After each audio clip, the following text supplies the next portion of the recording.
Dans la vie, vous aurez toujours 3 possibilités: avancer, reculer ou faire du surplace. C'est les 3 possibilités qui vont se représenter à chaque moment, à chaque instant. Et c'est valable dans tous les domaines de notre vie. Avancer, par exemple, dans ma vie personnelle, dans ta vie personnelle, dans ta vie spirituelle, soit j'avance, soit je recule, soit je fais du surplace.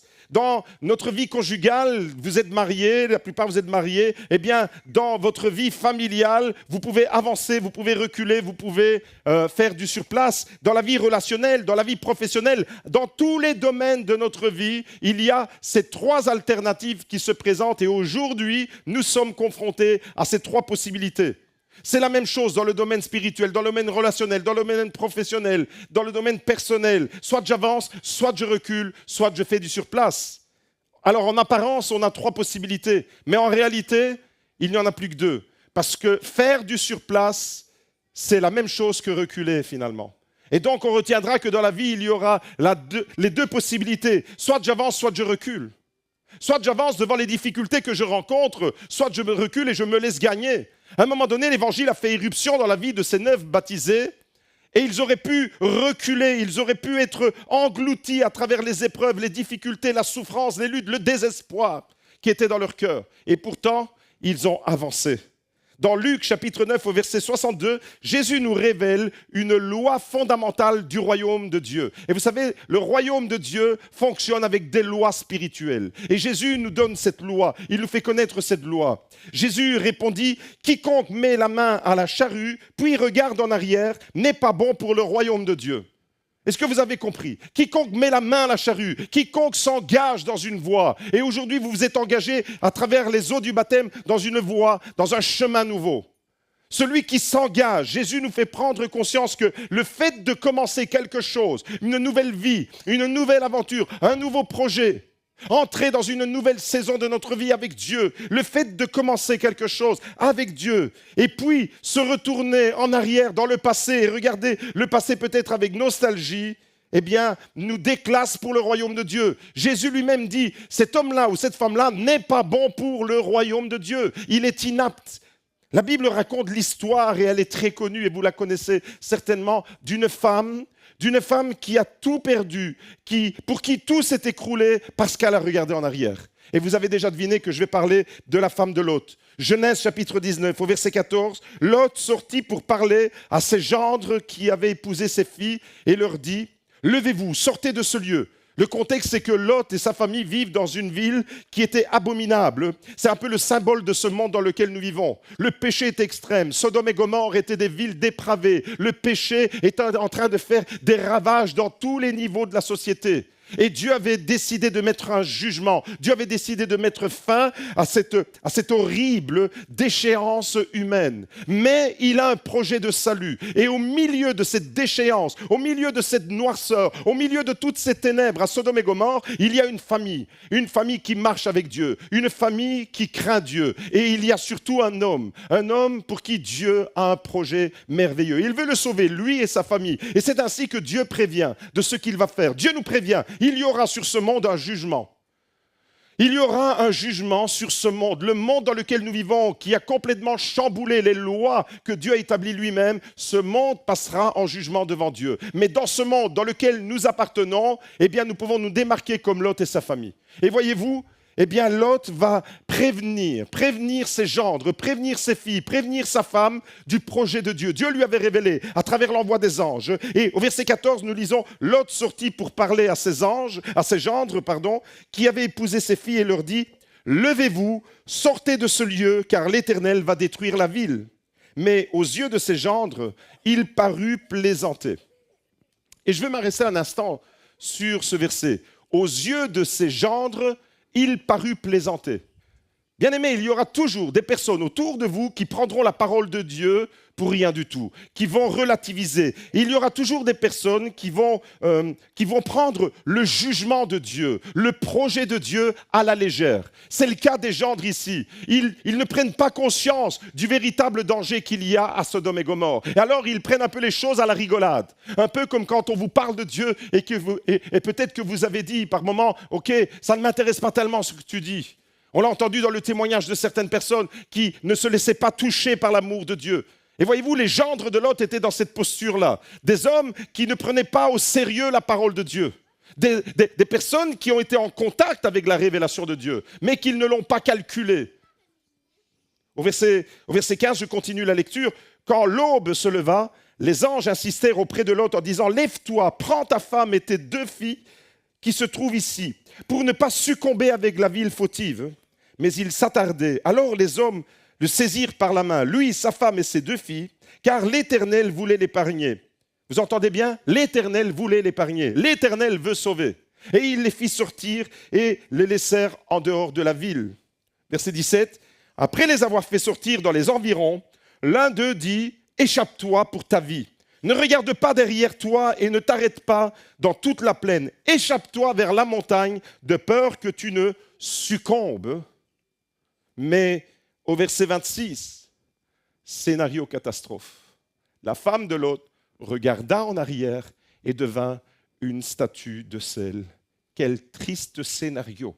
Alors que Dieu avait un plan de sauvetage, alors que Dieu voulait sauver non seulement Lot, mais toute sa famille, voilà maintenant que les gendres ne prennent pas au sérieux la parole de Dieu, les avertissements. Et dans nos familles, il y en a peut-être des personnes qui entendent la parole de Dieu, mais qui ne prennent pas au sérieux les avertissements que Dieu nous lance.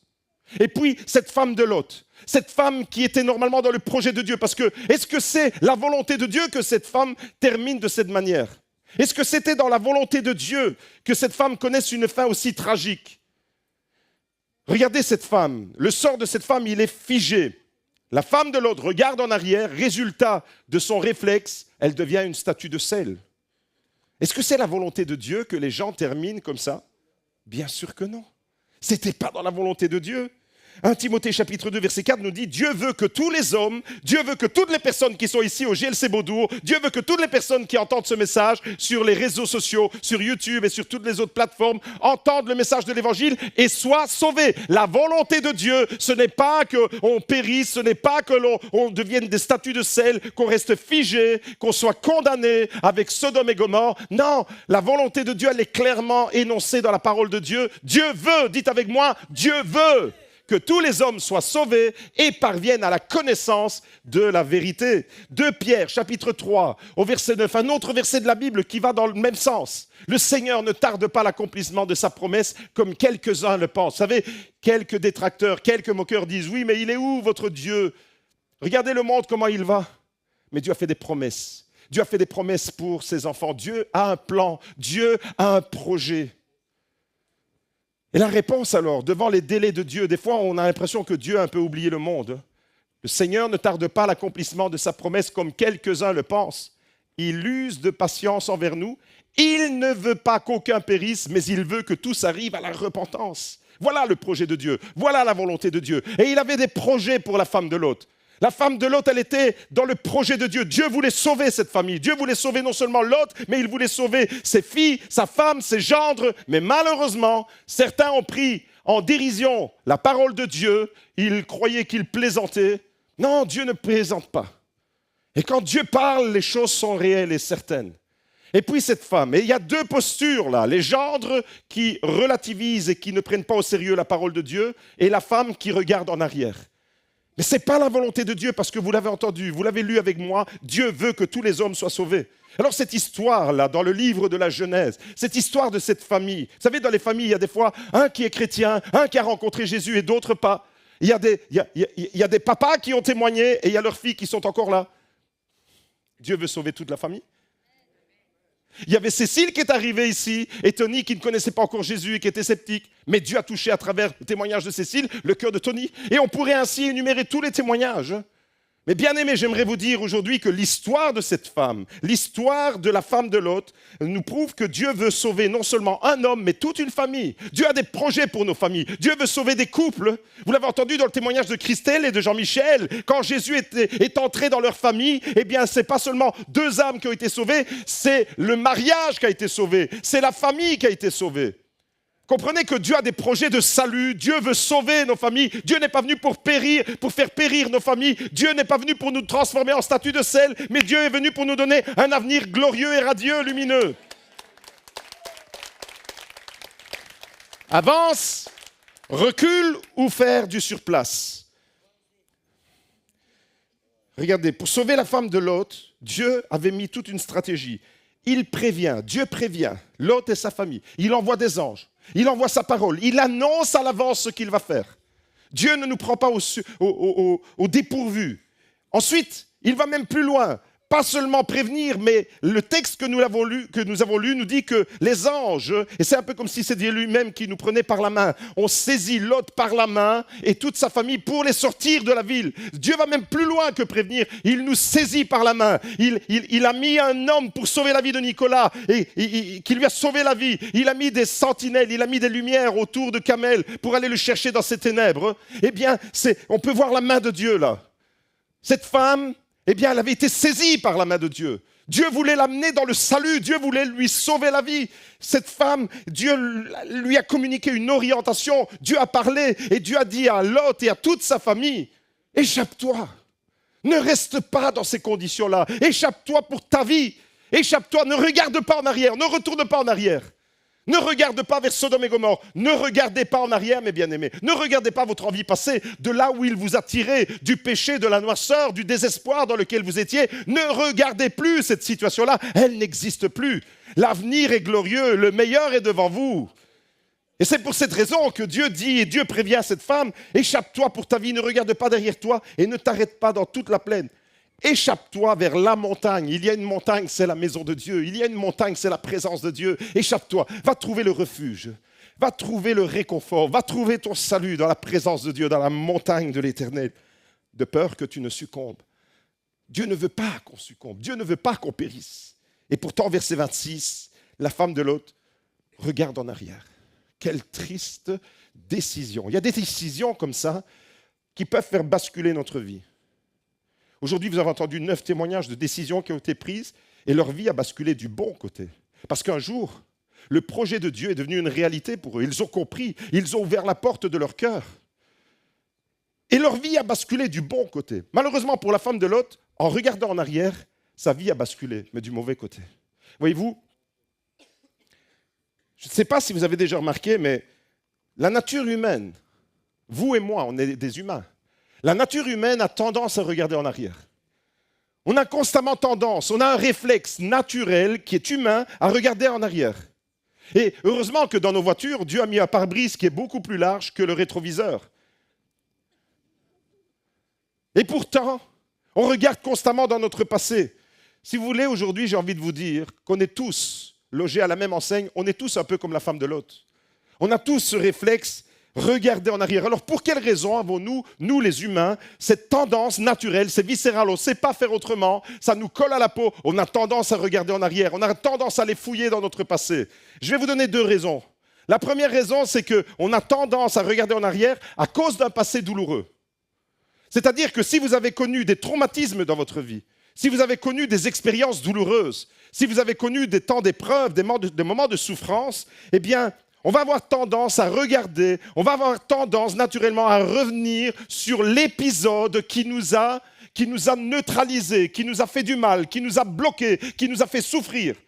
Psychologiquement, notre esprit va être constamment attiré par là. Les années vont passer et tu ne l'as pas oublié. Tu reviens sans cesse à un événement traumatisant qui t'a bloqué. Et on l'a entendu dans les témoignages, certaines expériences vécues, des moments douloureux, eh bien, malheureusement, c'était bien présent comme quelque chose d'une réalité qui est oppressante. On a tendance à regarder vers les choses qui nous ont fait souffrir. Une mauvaise expérience, un échec, un abus, un enfant qui est abusé et qui doit grandir et qui doit se construire, malheureusement, avec un souvenir. Et malheureusement, eh bien, Certaines personnes n'arrivent même plus à passer dans certains quartiers parce que ce quartier-là, il rappelle trop de souvenirs douloureux. Comprenez que notre esprit, parce qu'on a vécu des expériences douloureuses, traumatisantes, eh bien, il nous ramène constamment vers notre passé. On est attiré, paradoxalement, on est attiré vers ce qui nous a provoqué du mal et de la souffrance. C'est incroyable quand même comment on fonctionne. Vous et moi, on fonctionne de la même manière. C'est notre psychologie, c'est le côté humain qui est comme ça. Si vous avez vécu une injustice, par exemple, si vous avez vécu une trahison, si vous avez vécu un traumatisme quelconque, eh bien, sans l'Esprit de Dieu, sans l'aide de Dieu, il est fort probable que votre esprit aujourd'hui soit focalisé encore sur cet épisode qui a peut-être eu lieu il y a 10 ans, il y a 15 ans ou il y a 20 ans. Ça, c'est la première raison. Et certaines personnes, à cause de ça, certaines personnes ne peuvent pas s'empêcher de regarder constamment en arrière et fouiller dans leur passé, un peu comme si on allait fouiller dans des poubelles, fouiller dans un passé douloureux. Et elles vont comme ça, de thérapie en thérapie. Et pendant toute leur vie, elles n'ont jamais fini d'aller consulter des psychologues de toutes sortes, des psychothérapeutes, des pasteurs. Tout au long de leur vie chrétienne, certaines personnes n'ont pas compris ça et restent encore figées dans leur passé. De thérapie en thérapie. Certains pasteurs ont même pris goût à ça. Et certains pasteurs, eh bien, malheureusement, maintiennent les gens pendant des années en cure d'âme. Et en faisant ça, on ne rend pas les gens dépendants de Jésus-Christ, mais on rend les gens dépendants du pasteur. Mais j'aimerais vous dire ce matin, vous ne devez pas être dépendant de moi, vous êtes dépendant de Jésus-Christ, le seul et unique sauveur. Mais malheureusement, il y a des réalités comme ça.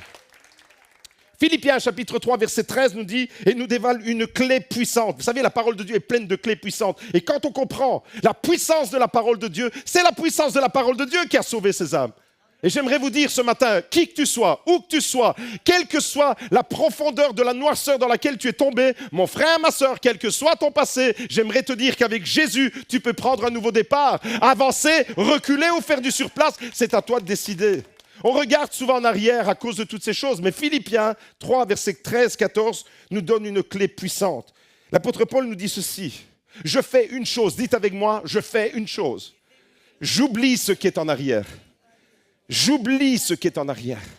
J'oublie ce qui est en arrière. Je dois l'oublier. J'oublie ce qui est en arrière et je tends vers ce qui est en avant. Je cours vers le but. Je cours vers le but pour obtenir le prix de la vocation céleste en Dieu, en Jésus-Christ. Et je veux entendre l'Église acclamer le Seigneur. J'oublie ce qui est en arrière et je tends vers ce qu'il y a de meilleur. Et mon avenir est assuré avec Jésus. Le meilleur est à venir. Dites-le avec moi. Dis-le à ton voisin. Mets-lui un coup de coude. Il est en train de s'endormir. Et dis-lui, le meilleur est à venir. Ne regarde plus en arrière. Mes bien-aimés, vous avez été baptisés. Ne regardez plus en arrière. Parce que moi, je vous aime comme vous êtes et je n'ai pas envie de me retrouver avec des statues de sel ici. On n'est pas une église catholique avec des statues. On veut des âmes vivantes. Vous avez compris? Je fais une chose, j'oublie ce qui est en arrière et je tends vers ce qui est en avant. Alors écoutez-moi, et c'est hyper important ce que je vous dis. La parole de Dieu nous donne la capacité, et c'est ça qu'il faut comprendre. La parole de Dieu nous donne la capacité d'être libérés de notre passé, d'être guéris d'un passé douloureux. Il n'y a que Jésus qui peut guérir les cœurs qui ont été brisés.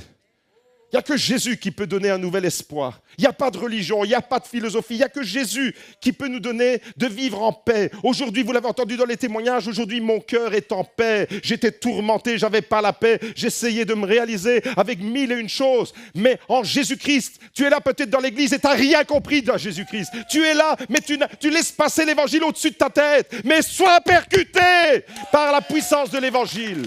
Sois percuté et tu vas voir que ta trajectoire de vie va changer. Ne reste pas dans ton passé, mon frère, ma sœur. Avec la parole de Dieu, avec la puissance de l'évangile, il y a une réalité de guérison et de délivrance. Et c'est ça la conversion. Ces personnes n'ont pas dit « j'ai changé de religion ». Ces personnes ont rencontré un sauveur et un Seigneur personnel.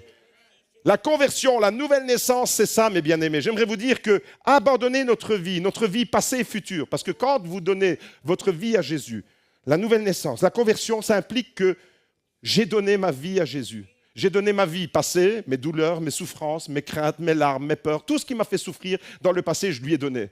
Mais je lui donne aussi ma vie future. Ça veut dire mes projets, mes ambitions, tout ça est entre les mains de Dieu. Et la conversion, eh bien, c'est C'est prendre conscience que une fois que j'abandonne ma vie passée entre les mains de Dieu, j'ai plus besoin d'y retourner. J'ai plus besoin d'y retourner. Il a réglé mon passé. Il a réglé. Au fait, j'ai plus besoin, je ne vais pas aller fouiller dans mes poubelles. Vous savez, je ne sais pas comment vous fonctionnez, vous, dans vos maisons. Mais je vais vous dévoiler un petit secret de la famille Carozzo. Quelle famille! Quand je sors les poubelles, quand le camion il passe pour ramasser les poubelles, je ne cours pas derrière le camion en disant « Ramène-moi mes poubelles, ô voleur, rendez-moi mes poubelles !» Et je vous imagine mal en train de courir derrière le camion et en train de dire « Rends-moi les poubelles, ô voleur, tu téléphones à la police, il a volé mes poubelles, le camion part avec mes poubelles !» Vous ne faites pas ça quand même quand vous sortez vos poubelles. Mes amis, votre passé de souffrance, votre passé de douleur, il est resté là, dans l'eau du baptistère, il est resté là. C'est votre passé, c'est fini, c'est mort, ça n'existe plus. Je ne cours pas derrière le camion. Alors pourquoi on court derrière notre passé? Pourquoi on court derrière notre passé? Parce qu'on n'est pas encore guéri. Mais la puissance de l'évangile, c'est une puissance de guérison. La puissance de l'évangile, c'est je n'ai plus besoin de courir. Dis-le avec moi, je n'ai plus besoin de courir après le camion poubelle. Qu'il prenne mes poubelles et qu'il les décharger bien loin. Et vous savez, mes ordures, vos ordures, mes ordures mentales, spirituelles, tout le mal, tout ce qui a constitué ma vie avant de rencontrer Jésus, ce n'est pas dans un camion poubelle que ça allait à finir, c'est dans la mort de Jésus, englouti dans les eaux du baptême et ressuscité en nouveauté de vie. Il y a une nouveauté de vie, ne retournez plus en arrière. Dans la vie, vous aurez 3 possibilités. Avancer, reculer ou faire du surplace. Première raison, on regarde en arrière, malheureusement, à cause d'un passé douloureux. Deuxième raison, on a tendance à regarder en arrière à cause d'un passé qu'on regarde avec nostalgie. C'est le côté positif de notre passé. Vous savez, quand on a tendance à dire « Ah, c'était le bon vieux temps ». Vous avez déjà dit ça? Vous regardez certaines photos, vous aviez quelques kilos en moins. Moi, il ne faut pas... Il n'y a pas tellement longtemps. J'avais quelques kilos en moins. Mais vous aviez quelques rides en moins, les cheveux n'étaient pas aussi blancs, vous vous trouviez un peu plus beau, plus slim. Certains avaient des cheveux. Ah, c'était le bon vieux temps. Vous savez, le mythe du bon vieux temps. Ah, avant c'était mieux, maintenant c'est plus la même chose. Mais c'est un mensonge. C'est un mensonge quand le diable te fait croire qu'avant c'était mieux. Certaines personnes, ah, en 1940 c'était le bon vieux temps. Mais qu'est-ce que tu me racontes? C'était la Deuxième Guerre mondiale, il y avait des nazis partout. C'était pas le bon vieux temps. Deuxième Guerre mondiale, des millions de morts en Europe. Comment on peut dire qu'avant c'était mieux? Non. Chaque saison, chaque période est belle en son temps. Profite pleinement du temps présent. Arrête de voir ton passé avec nostalgie. Parce que tu es bloqué dans ton passé. Et si tu es bloqué dans ton passé à cause d'un traumatisme ou à cause d'un embellissement, d'une nostalgie du passé, où tu as l'impression que tout était plus beau, tout était plus rose. En fait, c'est comme si on avait un cerveau à sélection.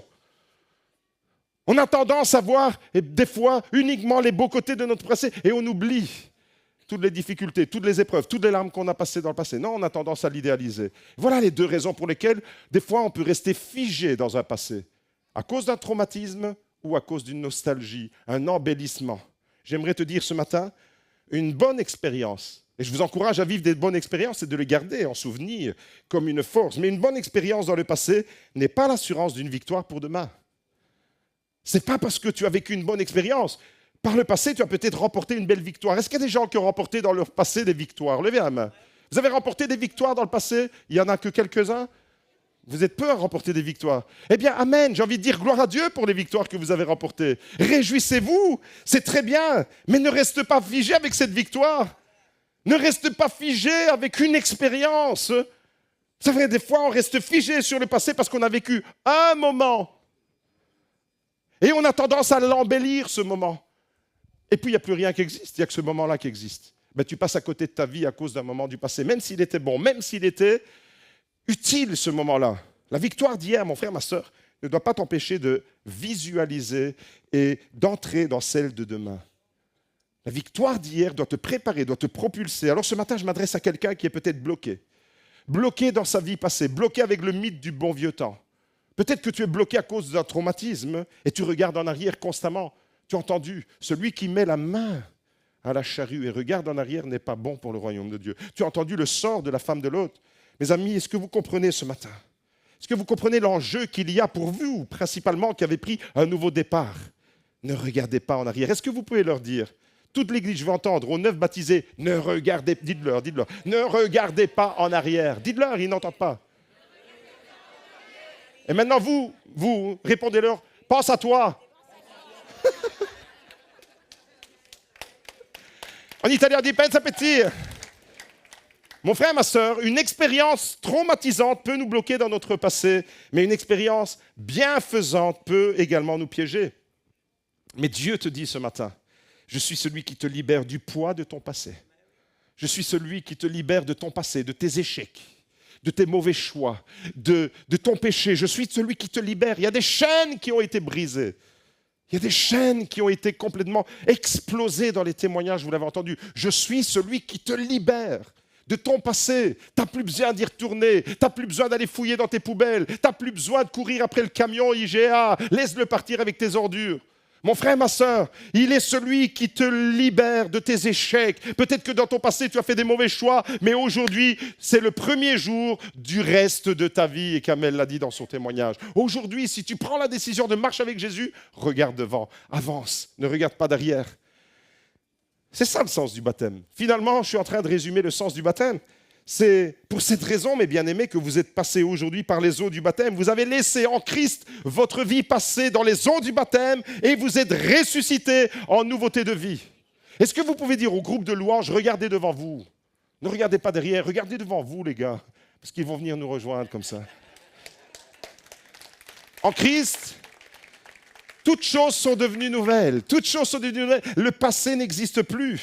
Mon frère, ma sœur, Dieu te dit, je suis celui qui te guérit de ta souffrance. Il y a des personnes qui ont été blessées. Dieu ne minimise pas la souffrance, mais Dieu te guérit de ta souffrance. Il y a des personnes qui ont été blessées. Il y a des personnes qui ont été malmenées dans leur passé, mais Dieu est celui qui te restaure. Il restaure les cœurs brisés, il t'assure un avenir. Mon frère, ma sœur, ton passé te dit d'où tu viens, mais il ne te dit pas où tu vas. Ton passé dit ta provenance, mais pas ta destination. Alors ne regarde plus dans ton passé, ni avec nostalgie, ni avec un blocage psychologique. Arrête d'aller consulter thérapeutes, psychothérapeutes de toutes sortes pour essayer de te sortir. Réalise qu'en Christ, toutes choses sont devenues nouvelles et tu peux entrer dans une victoire. Le meilleur est à venir. Mon frère, ma sœur, ton passé, Dieu l'a déjà réglé. Et Jésus te dit, quiconque met la main à la charrue et regarde en arrière n'est pas bon pour le royaume de Dieu. Moi, je veux être bon pour le royaume de Dieu. Je ne veux pas regarder derrière. Je termine mon message en vous donnant 3 conseils pratiques ce matin. 3 conseils. Premier conseil, prends la parole de Dieu au sérieux. Les gendres de Lot ne l'ont pas prise au sérieux. La femme de Lot ne l'a pas prise au sérieux. Prends ce matin, tu es là dans cette église peut-être pour la première fois. Peut-être tu reviens après des mois d'absence. Peut-être que toi, tu es passé par les eaux du baptême. Et après, tu t'es refroidi, tu t'es éloigné, on ne t'a plus vu. Mais Dieu te dit, prends la parole de Dieu au sérieux. Reprends, ne regarde pas derrière toi. Regarde devant, il y a un nouveau départ qui est possible. Ne fais pas comme les gendres, ne fais pas comme la femme de Lot. Si Dieu te dit ce matin, ne regarde pas derrière toi, tu sais ce que tu dois faire? Tu ne dois pas regarder derrière toi. C'est aussi simple que ça. La parole de Dieu, elle est simple. Pourquoi vous la compliquez? Dieu te dit ne regarde pas derrière. Ben, ne regarde pas derrière, regarde devant. Tu as le choix de regarder à gauche, à droite, devant. La femme de Lot avait 3 choix sur 4 possibles. Elle a choisi le mauvais. Elle devait juste ne pas regarder derrière. Dieu n'a pas dit ne regarde pas à droite, ne regarde pas à gauche. Elle a dit ne regarde pas derrière. Et elle a choisi sur 4 possibilités la seule mauvaise. Mon frère, ma soeur, Dieu te donne plus de possibilités pour te construire un avenir que de possibilités pour échouer. À toi de saisir la bonne opportunité. Prends la parole de Dieu au sérieux. Ne fais pas, ne tombe pas dans le travers et ne commets pas la même erreur que les gendres et que la femme de Lot. Deuxième conseil, donne ta vie à Jésus parce que le meilleur est devant toi. Donne ta vie à Jésus, comme ils l'ont fait, comme les baptisés ont fait. Donne ta vie, donne-lui tes ambitions, donne-lui ta souffrance, donne-lui ton passé, donne-lui ton présent, donne-lui ton avenir, donne-lui tes rêves. Donne ta vie à Jésus, le meilleur est devant toi. Et c'est pour ça que Dieu a prévenu Lot en lui disant, échappe-toi pour ta vie. Ne regarde pas en arrière, cours vers la montagne. Cours vers la montagne. La montagne, vous savez, dans la Bible, c'est toujours le symbole de la présence de Dieu. Va te réfugier dans la présence de Dieu. Ce lieu, le GLC-Beaudour, est une montagne. Est-ce que tu es d'accord avec moi pour dire, Seigneur, je viens à la montagne. Chaque fois que je viens dans ce lieu, je viens à la montagne. Je viens te rencontrer. Je viens me recharger. Je viens me reconnecter avec le ciel. Je viens me reconnecter avec une parole qui m'élève, qui me fortifie. Ah, qu'est-ce que c'est bon de se connecter avec le Dieu à la montagne. Et troisième et dernier conseil, mon frère, ma soeur, ne te laisse pas contaminer par des personnes nuisibles, par des influences nuisibles. Lot, sa femme, la femme de Lot, elle ne voulait pas marcher avec Dieu. Mon frère, ma soeur, j'aimerais te dire, n'écoute pas ta femme si elle veut te ramener à Sodome. Lot n'a pas écouté la femme. Des fois, il faut écouter sa femme. Je dis ça parce que je suis marié. Cet après-midi, j'ai passé un bon moment et le soir aussi. Mais des fois, il ne faut pas l'écouter. Des fois, il ne faut vraiment pas l'écouter. Lot, il n'a pas écouté, il a bien fait. Adam, il a écouté, il a mal fait. Moi, je choisis la posture de Lot. Vous êtes d'accord avec moi? N'écoute pas les gendres, les beaux-frères, les belles-sœurs, les cousins, les proches, les collègues, ceux qui veulent te ramener en arrière. Ceux qui regardent vers Sodome et Gomorrhe. Ne regarde pas, marche avec Dieu. Lot, est-ce qu'il y a des Lot ce matin? Des Lot qui vont se démarquer, des Lot qui vont dire, Seigneur, j'avance avec toi, je ne veux pas reculer.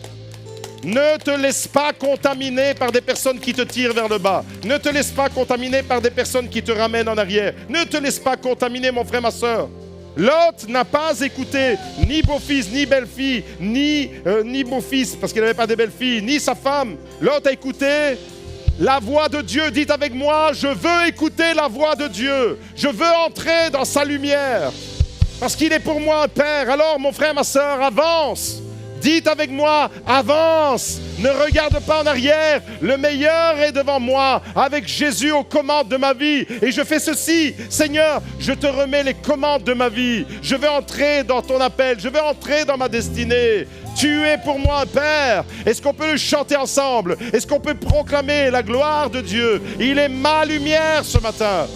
Et je t'invite, mon frère, ma soeur, toi qui es là, à ouvrir ton cœur, à laisser entrer la lumière de Jésus dans ton cœur et dans ton âme. Il y a un projet d'avenir, il y a quelque chose de glorieux qui t'attend. Alors cesse de regarder en arrière et fonce, parce que le meilleur est devant toi. Alléluia, tu es ma lumière.